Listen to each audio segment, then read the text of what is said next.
Mayam Kurumjari, Impact TV na paring na sindokchari ba KHANGMINASHI Manipur thormasu mijing tabiri ba mayam punamakpu ahanru makada taram nokchari ngasi su miyam gidamak ta yamna special to ba guest amagalorina yamna special to ba wari amakak puduna miyam gidamak ta lakchari Handak March to Pangthokadaba Mr. International 2025 ta India bu represent Tobigadoraba. Akoigi Mr. International India gi Mingthon Fangbandat na 14th Mega Mr. North East gi Mingthon Fangbikraba Lamdamashigi Leihaudugi Horakiba Adugumba Chankholaba Misak Amakaki Warini. So ladies and gentlemen, join me in welcoming Mr. Okram Nikhil Singh. Nikhil, welcome to the show. Thagachari, Aina Ahama Maktada, Impact Bibu, Aibu, Ashumna, Amuka Hana Unabagi Tanja, Bibi Makta, Tagachava Fondokchari, Amadi, Impact Bibu, Yang Biriba, Mityang Taviriba, Kwai Punamaktashu, Ayangna Kurumjari. I Matangi, Chahigi, March ta, Philippines Hariba Laibakasida, Akagi Manipur, Amadi Indiabu, represent Tauduna, Chachagadori, Masigi Matamda in a Miam de Ginijavadi, Miam Giminungshi, Miam Gitauna, Amadi Miam de positivity over pot Karanizanini. I miam dagi adubu ikoknana kurumjari. Thank you so much, Nikhil, for such a very powerful introduction. At the same time, and positivity is also one of the most important things when it comes to pageantries, when it comes to competition. Positivity, miyamgi support, at the same time, I'm very sure people of Manipur, the generosity of the people of Manipur, Hi, Nikhil, what is your point? How are you? I am nungai habitat, and my preparations, I'm nungai chachari, and I might take chum naturally habitat. But last time I coined Unagibudo, last episode of Makata Queen Unagibudo, you were very young and you were very energetic, charismatic habitat. But when I see you for the second time, Haidareko, I think you're a bit bulking. Any reason behind that? Yeah. So it's like this. I nahandak international chat pa matam sila tiko. I said the full packed muscle the chat kita usab niba. I mamang ki ina mega chat ki bagi weight to only 70 so I know weight ki ba. But I hojik 80 kg yaudore. I na bulk to base I bulking ta kanil na dum khangbi le rame. I bulking to ri ha base. I bulk se 85 kg ba bulk to sa kanya duga shred to do niba 80 kg sila direct shredded niba chat to sa. Ado chat pa sila I na moi ki lam da chat pa matam da I na puningi se. Not just my face, aduga I gi brain siga puning diba. I na I gi looks brain, amadi agi physique, everything ay na perfect way have the moy the utning ado ay na full combo pack the puraga moy sekta ay akogi Manipur amadi India sa akogi susmain to mi ma legeri akogi susmain capable of mi ma le have do ucha again ay na hona jari have tare yam na sunungai je mai pak pasu oi gani na su khanje at the same time Philippines being akogi Southeast Asian countries that pageantry the yeng matam the Philippines su top oi mafam makak su oi ka adu na sumai na full package ta chat ba tar ga di chances are very low have tare at the same time Nikhil na hojik fawba torka doriba journeys the haitare kui di ko select March the oi brina but you still have some months on your hand haitare ka I'm very sure that at the yamna so adugi level so yobangam nina so khale talking about preparations not only body the katang bulking katang tawban there are many stages of preparations mayam khak torong gadav male tell us about that smile to one I month hojik 5 muk lay ko 5 months kum balay bisane pre plan ne batawi the way na mo ito schedule je fachana plan tawra tham to point is kamay karam kanda na sidai na sibaw tangkat kani karam kanda na igi traditional round hai tar karam kan practice to kani walk up ka chat kani adadagi aigi talent round hai tar talent round da ai se dum spoiler to thua ma ke ai short dance to gi khanjai ba ko Manipur ki thang ta se si karam kan tam gani dance na karam kan tam gani makal makal jai schedule khai do ga thame ba adumaina thamba ma leire adu ki matung da aigi brainstorming session se aigi national groomer aman sir na amalay national groomer mana is dum drilling the winning down cutting be it question be it introduction is dum nukti question je gamen da the question je pangang da hang ne ba ado have the brains a storm to win ne ba ado nukti gi ado mana unique over question the pageantry has no bounds pageantry the bound like nang hangning the question hang pa ya ado dum drill to dum chat le ado na ai se Swaina March policy any prepared tam toraga financially so any prepared to jeri ko tam angam ngamjada baduna amani adwai ngamna badi hona jeri adamaina is khaidok dana prepared tam to jeri habata aduna isu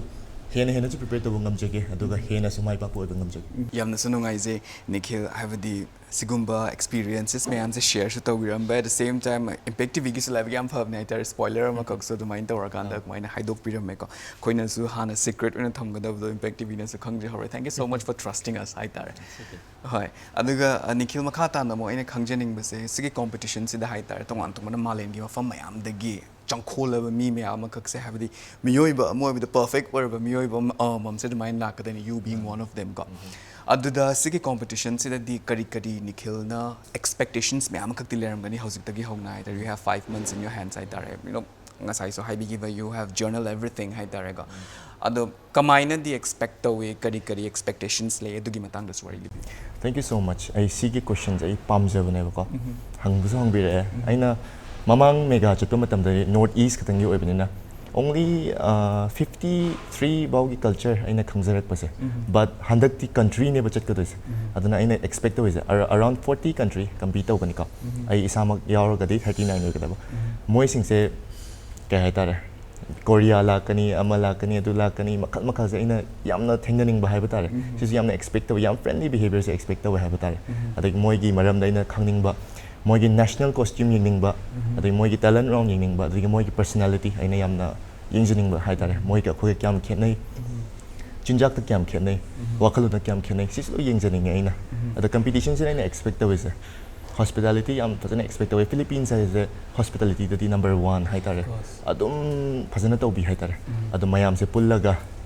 hekta competition se up to the top hai tare thangkat lage na khallaga chatke adum mayam thengna ko to yam nungai na thengna gani na khanjai aina adai hojik te sidum moi se dum thengna ba hore adum follow tawna ba adai dum yengna ba text tawna ba zum hore ba ko competition swaina postpone tawi se noi kamai tau si khot si thengna re si khona si dum ai gi senior se oi junior se yam yawe ba adu strong competition jo dum thengnai adu gi nungai gadab se yam thengnai marup apang sem ba hore tar aduna social media da ba da yam na nungai na tinara si di mai unar thengna re kyam nungai ni adu expect yam tawe aduna ngai ba ngam dre hai tar ai se adum moi shu biggest competition lak to ni is one of the biggest competition lak to ni thengai na bai pot se ai yam pam ja hai tar aduna in a very friendly way right in a friendly way adu thengna ba si da na have the class ne ba si I do physical education student in a sportsmanship I'm pamjay and this is like a competition challenge hai tare am nungai ba friendly match hai tare adana sigum je am thingning hai tare na yam na moi de strong expectation thamjay aina yam strong one lakani su khanjai ka adamai thamjai yam na su nungai je nikhil khoi na su have di magi kaino se am fas expect away have tare ko at the same time khoi na sigi level si wa yong na hona matam da so khoi ton stages me am khak leram ga dav male mi am na expectations me am khak tawe nikhil gi ko hojik te khoi gi bulking oi ba body am khak mai tor maintain but this pageantry is not only for have the body katangi na have their looks also plays an important role. I'm very sure you're going to create a very new look in this competition. How are you preparing? Are you going to spill some spoilers? Maybe I say one of the housing mina judge ram taw ba I sums I sums mina hoi kharam ni blessed hai kharam ni uche makon hai adam makal ne ko ada sam se aina hojik se natural ne ba pura ai za khoi ma su sam khoi baba se am khoi ba do natural look se pu sira natraga ai se new look sama try tau ge jo khale straight to thok sira or maybe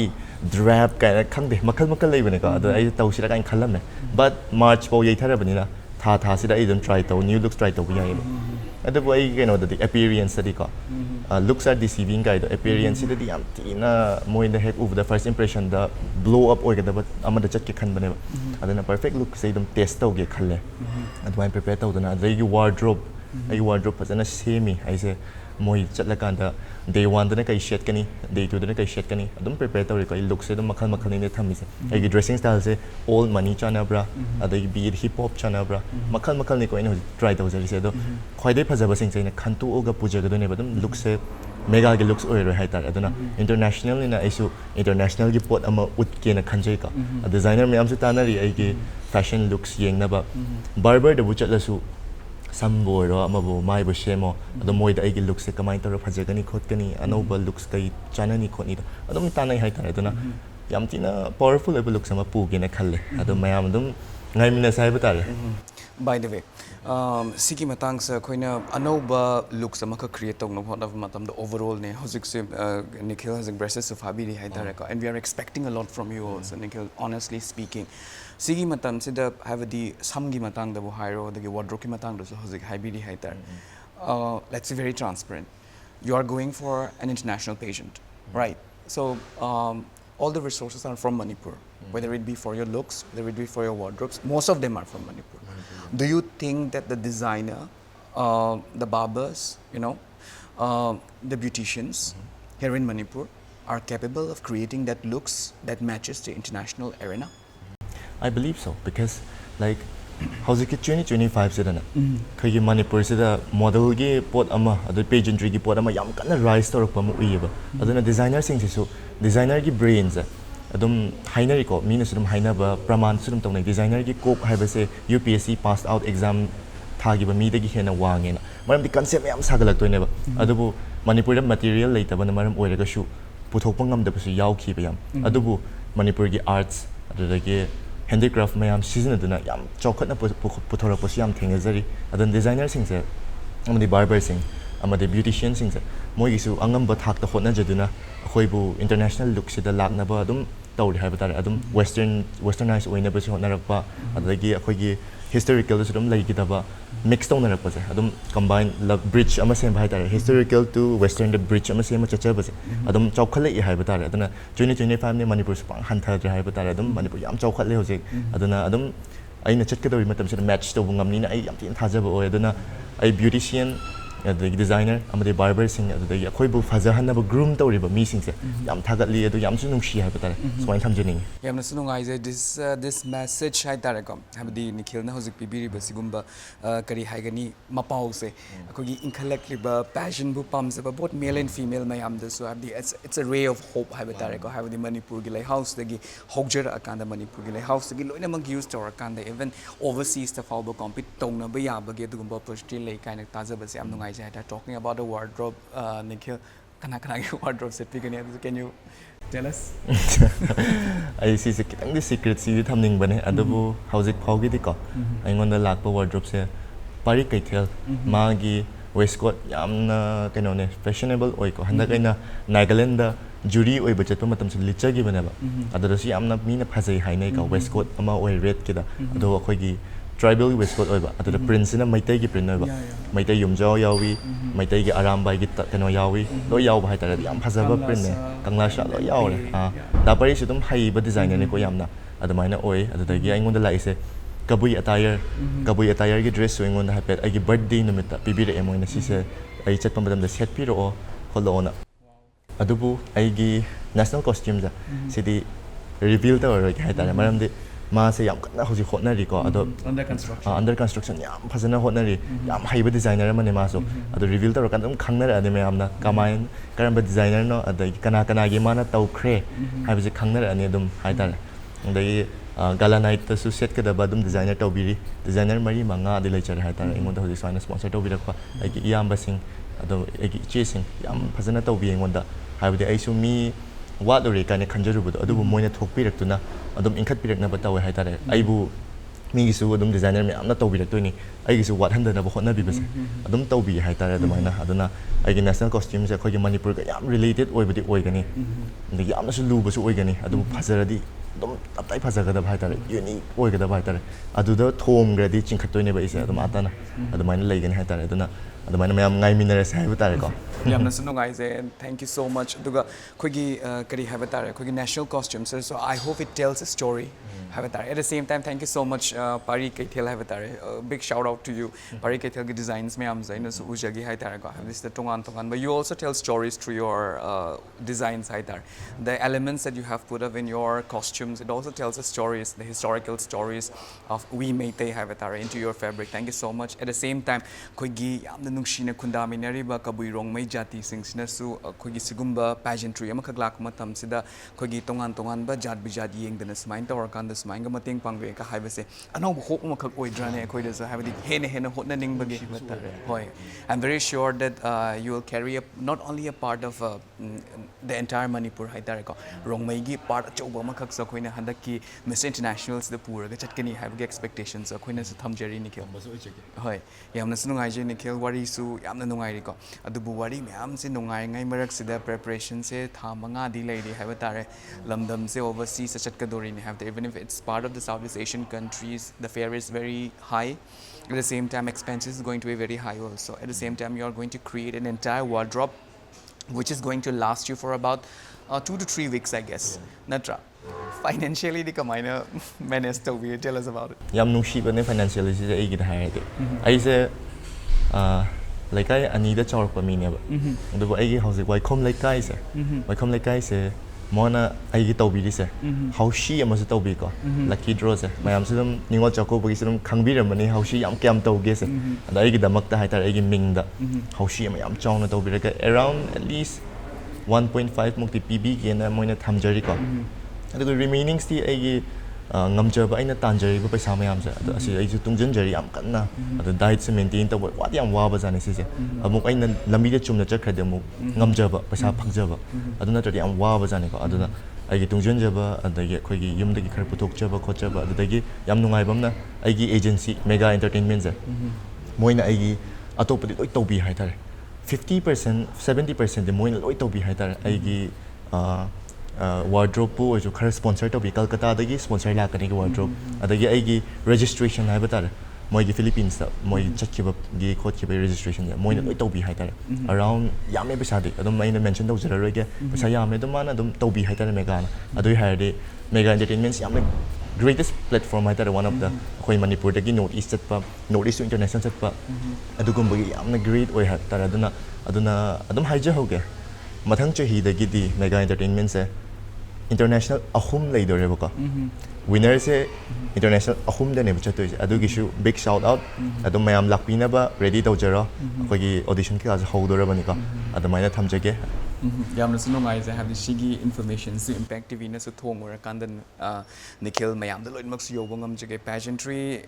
Manipur the pageantry se professional moina hozik changthala bani and everyone is very successful ngashi faw the international level the India representative Manipur khat pick Manipur khatang sidagi India representative se kyamna no yoma look at the potential of this lane hai taraga and then we hope that younger generations mayam se su noigi footstep to dagi chatla kanda maina tamakani haina shu khalle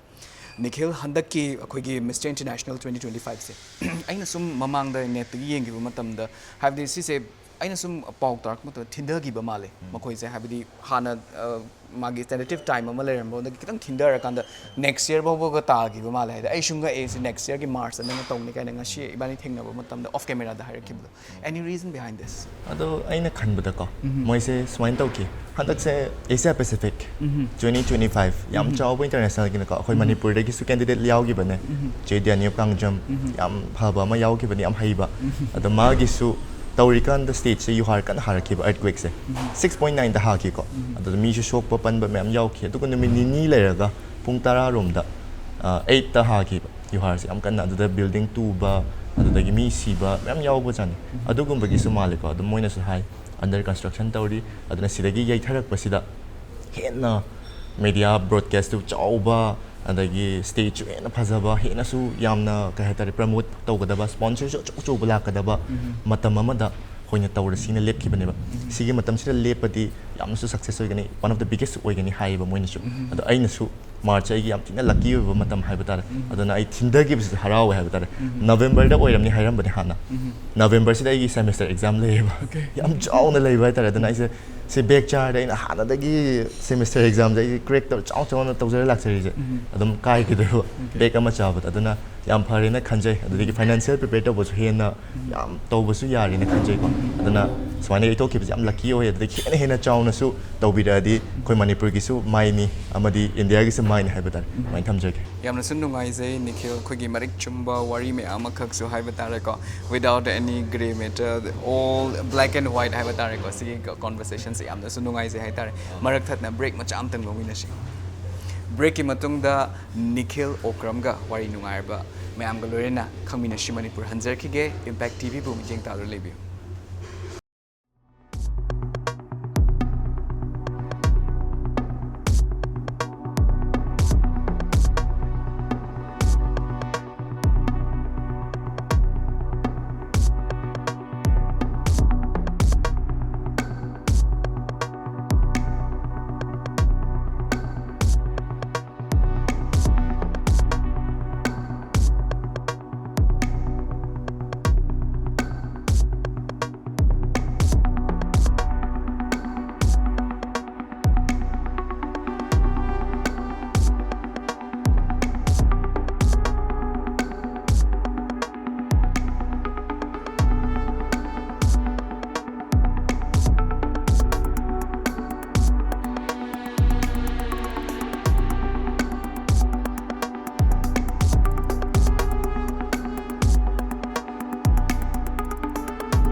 mayam khurumjari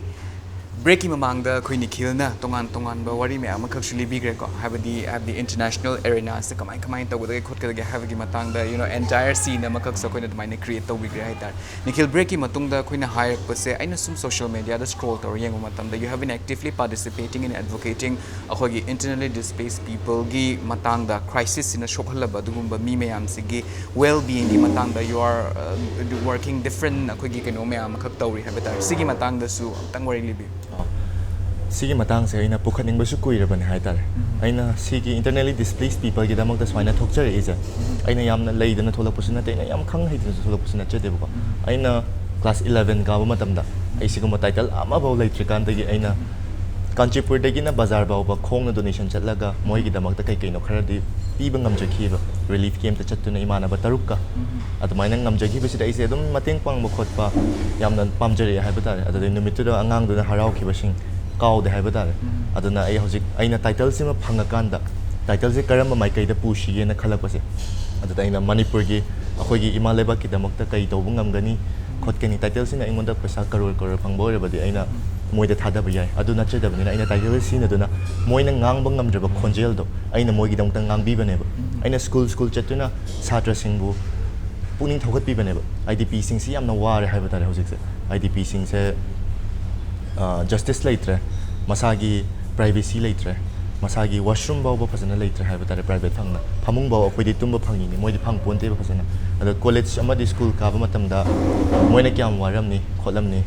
adu mayam se yam khanma matamda tu chungni ngai haibata aduna IDPs ki damak ta smaina khar taw ngam ba se aina yamba rohan film mayam sunum khangnara ba yamba ne magi matung induna aina magi number se Facebook ta ina thibane ma zaina class 11 the millennium the assembly yori kan da lae ma so internally displaced people they blind ke ga restaurant ma hang balak pane adugi paisa khara ta kai taw khot paki adu dai khangi bane adu ina sigu matang se mateng pang ni kan se mo de help seek toroga ma ga chatmin ra ga taw gi bane ba school na si am patana welcome taw bi adagi ai gi su ina pam ja ba ina ngam ja ba dum ngang se ki adagi school da su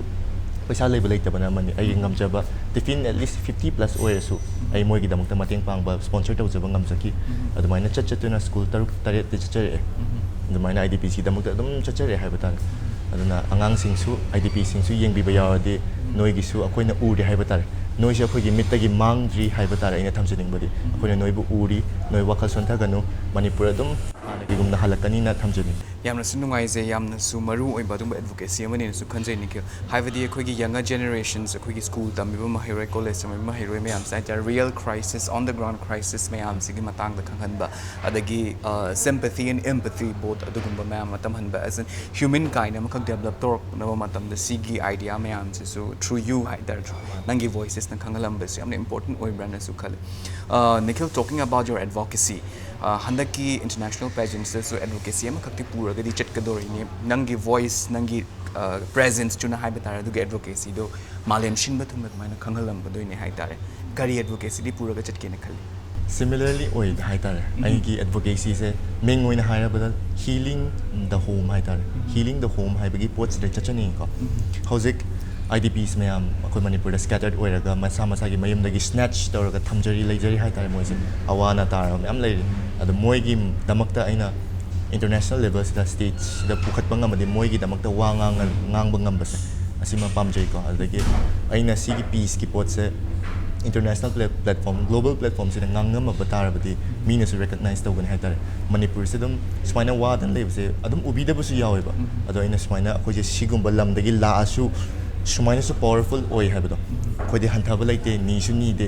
akoina sigum matam dagi sigum pham dagi asu wana lakpada si yorkli base mayam da su hena strong impact oi ni na khanjai ko adana ge advocacy de IDP sik tamak ta pukha jage na khanjai ko yamna strong rising ambu oi bisu oi biu na sum haijage ko Nikhil makhata na moina khangjaning base starting from 14 mega Mr North East Nikhil na dumaina mana lobi gi bedagi habata ngasi fau base khoi gi tongan ba social events me am khakta dumain torga su work to bi have that especially cleanliness drive adagi hojik haibi gi ben IDPs me am gi damak ta work tꯧꯈꯤꯕ ꯍꯥꯏꯇꯥꯔꯦ social ꯏꯚꯦꯟꯠꯁ ꯃꯌꯥꯝ ꯈꯛꯇ ꯑꯩꯈꯣꯏꯅ ꯅꯤꯈꯤꯜꯒꯤꯁꯤ ꯎꯒꯦ ꯍꯥꯏꯇꯥꯔꯦ ꯁꯤꯒꯤ ꯃꯇꯥꯡꯁꯦ ꯑꯩꯅ ꯍꯥꯏꯖꯅꯤꯡꯕꯁꯦ Nikhil please continue to do that ꯍꯥꯏꯇꯥꯔꯦꯀꯣ ꯃꯣꯔ ꯌꯪꯒꯔ people like you needs to come out from their comfort ꯖꯣꯟꯗꯣ ꯍꯥꯏꯇꯥꯔꯦ ꯇꯨ ꯔꯦꯆ ꯗꯤꯌꯔ ꯚꯣꯏꯁꯦꯁ ꯍꯥꯏꯇꯥꯔꯦ necessary ꯍꯥꯏꯇꯥꯔꯦ ꯌꯥꯝꯅꯁꯨ ꯅꯨꯡꯉꯥꯏꯖꯩ ꯍꯦꯟꯅꯁꯨ ꯇꯧꯕ ꯉꯝꯕ ꯑꯣꯏꯕꯤꯌꯨ ꯍꯥꯏꯖꯒꯦ ꯑꯦꯟ ꯗꯦꯟ ꯅꯤꯈꯤꯜꯒꯤ ꯖꯔꯅꯤ ꯃꯔꯛꯁꯤꯗ ꯑꯩꯅ ꯌꯥꯝꯅ ꯏꯟꯇꯔꯦꯁꯇꯤꯡ ꯑꯣꯏꯕ ꯑꯃꯈꯛ ꯊꯦꯡꯅꯈꯤꯕ ꯍꯥꯏꯇꯥꯔꯦ ꯉꯁꯥꯏ ꯄꯥꯔꯤ ꯀꯩꯊꯦꯜꯒꯤ ꯀꯩꯅꯣꯒꯤ ꯗ꯭ꯔꯦꯁꯀꯤ ꯃꯇꯥꯡꯗ ꯍꯥꯏꯈꯤꯕꯗꯣ ꯍꯟꯗꯛ ꯄꯥꯡꯊꯣꯛꯈꯤꯕ ꯅꯥꯒꯥꯂꯦꯟꯗ ꯑꯦꯛꯖꯣꯇꯤꯛ ꯃꯣꯗꯦꯜ ꯍꯟꯁꯤꯗ ꯍꯥꯏꯇꯥꯔꯦ you were one of the very proud judges to judges the models of the northeast ꯍꯥꯏꯇꯥꯔꯦꯀꯣ ꯀꯔꯤ ꯐꯥꯎꯕꯤ ꯑꯗꯨꯒꯤ ꯃꯇꯥꯡꯗꯨꯗ ꯑꯗꯨꯒꯤ ꯆꯤꯌꯔꯗꯨꯗ ꯋꯥꯟꯁ ꯅꯪꯕꯨ ꯖꯠꯁ ꯇꯧꯔꯛꯈꯤꯕ ꯆꯤꯌꯔꯗꯨꯗ U were present there at that same chair ꯍꯥꯏꯕ ꯇꯥꯔꯦꯀꯣ ꯁꯤꯒꯤꯁꯤꯗꯗꯤ ꯀꯔꯤ ꯐꯥꯎꯕꯤ ꯀꯩ ꯍꯥꯏꯇꯥꯔꯦ ꯌꯥꯝꯅ ꯀꯩ ꯃꯤꯛꯁ ꯐꯤꯂꯤꯡꯅꯦ ꯍꯥꯏꯕ ꯇꯥꯔꯦ ꯃꯃꯥꯡꯗ ꯑꯩ ꯁ꯭ꯇꯦꯖꯁꯤꯗ ꯂꯦꯞꯄꯝꯃꯤꯅꯦꯕ ꯉꯁꯤꯅ ꯁ꯭ꯇꯦꯖꯁꯤꯗꯒꯤ ꯃꯣꯏꯒꯤ ꯄꯣꯏꯟ ꯑꯣꯐ ꯚ꯭ꯌꯨꯗꯣ ꯌꯦꯡꯉꯤꯅꯦꯕ ꯑꯗꯨꯗ ꯑꯩꯅ ꯈꯪꯖꯔꯛꯄꯁꯦ every single mistake every single body language ꯂꯣꯏꯅ ꯖꯠꯁ ꯑꯃ ꯑꯣꯏꯕꯗ ꯂꯣꯏ ꯎꯕ ꯉꯝꯃꯦ ꯍꯥꯏꯕ ꯇꯥꯔꯦ ꯑꯗꯨꯗꯒꯤ ꯑꯩꯅ ꯉꯁꯤꯒꯤ ꯑꯗꯨꯒꯤ ꯄ꯭ꯂꯦꯠꯐꯣꯝꯁꯤꯗ ꯌꯧꯕ ꯉꯝꯖꯕꯁꯦ ꯃꯦꯒꯥ ꯑꯦꯟꯇꯔꯇꯦꯟꯃꯦꯟꯠꯀꯤ ꯊ꯭ꯔꯨꯗꯒꯤꯅꯤ ꯍꯥꯏꯕ ꯇꯥꯔꯦ ꯑꯗꯨꯒ ꯇꯥꯂꯤꯀꯥ ꯕꯥꯂꯣꯡꯀꯨꯃꯦꯔꯟ ꯑꯃ ꯂꯩ ꯃꯣꯏꯒꯤ ꯄ꯭ꯔꯦꯁꯤꯗꯦꯟꯠ ꯅꯥꯒꯥꯂꯦꯟꯒꯤ ꯀꯩꯅꯣꯁꯤꯒꯤ ꯃꯣꯗꯦꯜ ꯍꯟꯁꯤꯒꯤ ꯁꯤꯁꯦ 16 ꯑꯦꯗꯤꯁꯟꯅꯦꯕ ꯌꯥꯝ ꯆꯥꯎꯕ ꯃꯣꯗꯦꯜ ꯍꯟꯅꯤꯀꯣ ꯅꯥꯒꯥꯒꯤꯗꯤ ꯌꯥꯝꯅ ꯆꯥꯎꯕ ꯍꯥꯏꯇꯥꯔꯦ ꯑꯗꯨ ꯁꯤꯗ ꯏꯟꯚꯥꯏꯠ ꯇꯧꯕꯤꯔꯛꯄꯁꯦ ꯌꯥꯝꯅꯁꯨ ꯍꯔꯥꯎꯖꯩ ꯑꯗꯨꯒ ꯑꯩꯅ ꯃꯇꯝꯗꯨꯗ ꯃꯣꯏꯒꯤ ꯃꯐꯝꯁꯤꯗ ꯆꯠꯄꯁꯤदा hospitalities ꯌꯥꯝ ꯐꯩ ꯍꯥꯏꯕ ꯇꯥꯔꯦ ꯑꯩꯒꯤ ꯔꯨꯝ ꯑꯗꯨꯝ ꯄꯤꯕꯤ ꯑꯗꯒꯤ ꯒꯥꯔꯤ ꯑꯗꯨꯝ ꯄꯤꯕꯤ ꯑꯗꯒꯤ ꯆꯥꯅꯕ ꯈꯣꯠꯅꯕ ꯂꯣꯏ ꯐꯖꯅ ꯇꯧꯕꯤꯌꯦ ꯑꯗꯨꯅ ꯌꯥꯝꯁꯨ ꯅꯨꯡꯉꯥꯏ ꯑꯗꯒꯤ ꯑꯩꯅ ꯎꯕ ꯐꯪꯉꯤ ꯃꯈꯜ ꯃꯈꯜ ꯀꯌꯥꯃꯨꯛ ꯌꯥꯝꯅ ꯄꯦꯖꯦꯟꯇ꯭ꯔꯤꯁꯦ ꯃꯅꯤꯄꯨꯔ ꯈꯛꯇꯪ ꯅꯠꯇꯦ ꯑꯇꯣꯞꯄ ꯂꯩꯕꯥꯛ ꯈꯛꯇꯪ ꯅꯠꯇꯦ ꯀꯌꯥꯃꯨꯛ ꯌꯥꯝꯅ ꯄꯦꯖꯦꯟꯇ꯭ꯔꯤꯁꯦ ꯑꯦꯚ꯭ꯔꯤ ꯁ꯭ꯇꯦꯠꯇ ꯆꯥꯎꯈꯠꯂꯦ ꯍꯥꯏꯇꯥꯔꯦ ꯑꯗꯨꯝ ꯄꯤꯛꯄ ꯂꯝꯅꯦ ꯅꯥꯒꯥꯂꯦꯟꯁꯦ ꯌꯥꯝ ꯆꯥꯎꯕꯁꯨ ꯅꯠꯇꯦ ꯗꯤꯃꯥꯄꯨꯔꯁꯦ ꯗꯤꯃꯥꯄꯨꯔꯗꯅꯦꯕ ꯆꯠꯂꯨꯔꯤꯁꯦ ꯗꯤꯃꯥꯄꯨꯔꯁꯦ ꯑꯗꯨꯝ ꯌꯥꯝ ꯆꯥꯎꯕꯁꯨ ꯅꯠꯆꯗꯦ ꯌꯥꯝꯅ ꯄꯤꯛꯄꯁꯨ ꯅꯠꯆꯗꯦ ꯑꯗꯨꯗꯁꯨ ꯑꯗꯨꯝ ꯄꯦꯖꯦꯟꯇ꯭ꯔꯤꯁꯦ ꯌꯥꯝ ꯆꯥꯎꯈꯠꯂꯛꯑꯦ ꯍꯥꯏꯇꯥꯔꯦ ꯇꯝ ꯇꯝꯅ ꯑꯗꯨꯅ ꯃꯐꯝ ꯈꯨꯗꯤꯡꯃꯛꯇ ꯄꯦꯖꯦꯟꯇ꯭ꯔꯤꯒꯤ ꯆꯥꯎꯈꯠꯂꯛꯄꯁꯦ ꯎꯕꯁꯤꯗ ꯃꯣꯗꯦꯜ ꯑꯩꯈꯣꯏꯗꯤ ꯌꯥꯝ ꯍꯔꯥꯎꯕ ꯍꯥꯏꯇꯥꯔꯦ ꯄꯥꯝꯖꯅ ꯆꯪꯖꯔꯛꯄꯅꯤꯅ ꯃꯣꯏꯒꯤꯁꯨ ꯑꯩꯈꯣꯏꯅ ꯁꯦꯝꯕꯤꯕ ꯉꯝꯒꯗ꯭ꯔꯥꯅ ꯈꯟꯖꯩ ꯑꯗ ꯖꯠꯁ ꯇꯧꯕꯗꯁꯨ ꯑꯃꯕꯨ ꯑꯣꯏꯔో ꯑꯩꯁꯨ ꯍꯧꯖꯤꯛ ꯖꯠꯖꯤꯡꯗꯤ ꯈꯔ ꯐꯝꯕ ꯍꯧꯔꯦ ꯈꯔ ꯌꯥꯝ ꯐꯝꯃꯦ ꯍꯥꯏꯇꯥꯔꯦ and then ꯑꯩꯅ ꯁꯨꯝ ꯎꯖꯕꯁꯦ not only judging ꯑꯩꯈꯣꯏꯒꯤ ramp workꯁꯨ ꯀꯩꯅꯣ ꯇꯧꯕꯁꯦ choreograph ꯇꯧꯕ ꯑꯁꯦ ꯌꯥꯝ ꯎꯏ ꯍꯥꯏꯇꯥꯔꯦ school colleges ꯁꯤꯡꯗꯁꯨ is it right yeah tell us about it ꯑꯗꯨꯁꯨ ꯀꯩꯅꯣꯅꯦ ꯑꯍꯥꯟꯕꯗ ꯑꯩꯁꯦ SNA ꯃꯦꯁ SNA ꯃꯣꯏꯁꯤ ꯑꯣꯜ ꯏꯟꯗꯤꯌꯥ ꯅꯔꯁꯀꯤꯗ ꯆꯠꯀꯗꯕ ꯀꯥꯡꯕꯨꯅꯦꯕ ꯑꯗꯨꯒꯤꯗ ꯆꯦ ꯖꯦꯅꯤꯞ ꯑꯃꯗꯤ ꯆꯦ ꯁ꯭ꯇ꯭ꯔꯦꯂꯥꯅ ꯏꯟꯚꯥꯏꯠ ꯇꯧꯕꯤꯔꯛꯄꯗꯒꯤ ꯋꯥꯡ ꯑꯀꯣꯏꯖꯝꯅꯦ ꯑꯩ ꯏꯁꯥꯃꯛꯀ ꯃꯣꯏꯒꯤꯗ ꯒ꯭ꯔꯨꯃꯔ ꯑꯣꯏꯕ ꯆꯠꯆꯔꯨꯏꯀꯣ ꯅꯨꯄꯥꯁꯤꯡꯒꯤ ꯋꯥꯛ ꯇꯥꯛꯄ ꯅꯨꯄꯤꯒꯤꯗꯤ ꯀꯌꯥ ꯍꯩꯇꯦ ꯑꯩꯁꯦ ꯅꯨꯄꯥꯒꯤꯗꯤ ꯑꯗꯨꯝ ꯍꯩ ꯍꯥꯏꯕ ꯇꯥꯔꯦ ꯑꯩ ꯃꯣꯏꯒꯤ ꯑꯣꯖꯥꯅꯦ ꯍꯥꯏꯅꯁꯨ ꯍꯥꯏꯖꯔꯣꯏꯀꯣ ꯑꯩꯅ ꯈꯪꯖꯔꯛꯄ ꯑꯩꯅ ꯒꯦꯟ ꯇꯧꯈꯤꯕ ꯅꯣꯂꯦꯖ ꯃꯌꯥꯝꯁꯦ ꯃꯣꯏꯗ ꯄꯥꯁ ꯇꯧꯕꯅꯦꯕꯀꯣ ꯑꯗꯨꯃꯥꯏꯅ ꯆꯠꯆꯩ ꯑꯗꯨ ꯑꯗꯨꯝ ꯇꯥꯛꯄꯗ ꯃꯣꯏꯅꯁꯨ ꯌꯥꯝ ꯐꯖꯅ ꯔꯦꯁꯄꯦꯛ ꯇꯧꯕꯤꯀꯣ ꯑꯗꯣ ꯔꯦꯁꯄꯦꯛ ꯑꯃꯒ ꯂꯣꯏꯅꯅ ꯆꯠꯄꯁꯤꯅ ꯑꯩꯈꯣই ꯃꯤꯑꯣꯏꯕꯒꯤꯗꯤ ꯌꯥꯝ ꯅꯨꯡꯉꯥꯏꯕ ꯍꯥꯏꯇꯥꯔꯦ ꯑꯗꯨꯃꯥꯏꯅ ꯑꯗꯨꯃꯥꯏꯅ ꯆꯠꯆꯔꯛꯑꯦ ꯑꯗꯨꯅ ꯃꯊꯪ ꯆꯍꯤꯗꯩꯁꯨ ꯁꯔꯄ꯭ꯔꯥꯏꯖ ꯑꯃ ꯂꯩ ꯍꯥꯏꯕ ꯇꯥꯔꯦ ꯑꯗꯨꯗꯒꯤ ꯍꯟꯗꯛꯁꯨ ꯑꯗꯨꯝ ꯒ꯭ꯔꯨꯃꯔ ꯑꯣꯏꯕꯒꯤ ꯈꯔ ꯂꯥꯛꯑꯦ ꯏꯝꯐꯥꯜ ꯀꯣꯂꯦꯖꯇꯁꯨ ꯑꯗꯨꯝ ꯖꯠꯁ ꯑꯣꯏ ꯒ꯭ꯔꯨꯃꯔ ꯑꯣꯏ ꯑꯗꯒꯤ ꯔꯤꯖꯅꯦꯜ ꯀꯣꯂꯦꯖꯇꯁꯨ ꯒ꯭ꯔꯨꯃꯔꯒꯤ ꯑꯃꯨꯛ ꯀꯧꯔꯛꯈ꯭ꯔꯦꯀꯣ ꯑꯗꯨꯃꯥꯏꯅ ꯂꯩꯖꯩ ꯍꯥꯏꯕ ꯇꯥꯔꯦ ꯌꯥꯝꯅꯁꯨ ꯅꯨꯡꯉꯥꯏꯖꯩ ꯍꯥꯏꯕ ꯇꯥꯔꯦ and then you deserve it Nikhil you deserve it ꯍꯥꯏꯕ ꯇꯥꯔꯦꯀꯣ ꯍꯥꯏꯕꯗꯤ ꯁꯤꯒꯤ ꯂꯦꯚꯦꯜꯁ ꯐꯥꯎꯕ ꯌꯧꯕꯗ ꯏꯁꯥꯗ ꯑꯗꯨꯒꯤ ꯅꯣꯂꯦꯖ ꯃꯌꯥꯝ ꯒꯦꯗꯔ ꯇꯧꯔꯨꯕ ꯃꯌꯥꯝꯗꯣ ꯊꯝꯖꯤꯜꯂꯒ ꯊꯝꯗꯕꯤꯗ ꯍꯥꯏꯕ ꯇꯥꯔꯦ ꯑꯩꯈꯣꯏꯒꯤ ꯃꯌꯥꯝꯗ ꯑꯗꯨꯃꯥꯏꯅ ꯁ꯭ꯄ꯭ꯔꯦꯗ ꯇꯧꯔꯛꯄꯗꯁꯨ ꯌꯥꯝꯅ ꯅꯨꯡꯉꯥꯏꯖꯩ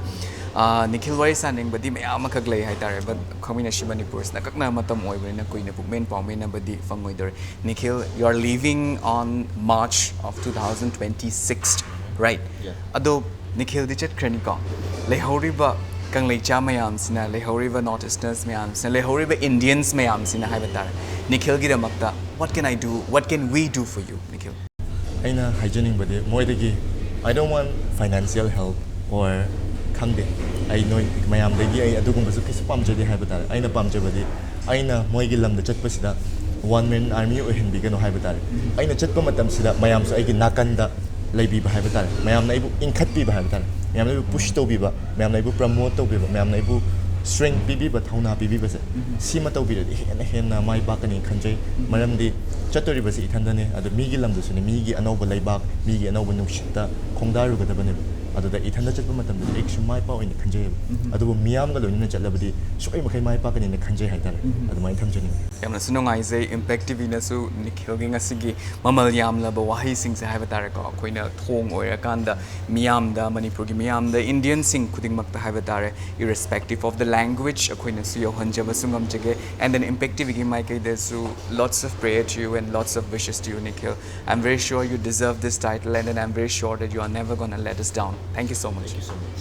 ꯌꯥꯝꯁꯨ ꯅꯨꯡꯉꯥꯏꯖꯩ ꯃꯁꯤꯒ ꯂꯣꯏꯅꯅ impact TVꯅ ꯄꯔꯤꯡ ꯅꯥꯏꯅ ꯁꯟꯗꯣꯛꯆꯔꯤꯕ ꯈꯪꯃꯤꯟꯅꯁꯤ ꯃꯅꯤꯄꯨꯔꯒꯤ ꯊꯧꯔꯝ ꯃꯇꯥꯡ ꯑꯁ꯭ꯋꯥꯏꯗ ꯂꯣꯏꯖꯔꯦ ꯃꯊꯪꯒꯤ ꯑꯦꯄꯤꯁꯣꯗꯇ ꯑꯅꯧꯕ ꯄꯔꯁꯅꯦꯂꯤꯇꯤ ꯑꯃꯒ ꯂꯣꯏꯅꯅ ꯑꯅꯧꯕ ꯋꯥꯔꯤ ꯀꯌꯥ ꯄꯨꯗꯨꯅ ꯃꯤꯌꯥꯝꯒꯤꯗꯃꯛꯇ ꯏꯝꯄꯦꯛ ꯈꯪꯃꯤꯟꯅꯁꯤ ꯃꯅꯤꯄꯨꯔ ꯍꯟꯖꯔꯛꯈꯤꯒꯦ ꯏꯝꯄꯦꯛ ꯇꯤꯚꯤꯕꯨ ꯃꯤꯠꯌꯦꯡ ꯇꯥꯗꯨꯅ ꯂꯩꯕꯤꯌꯨ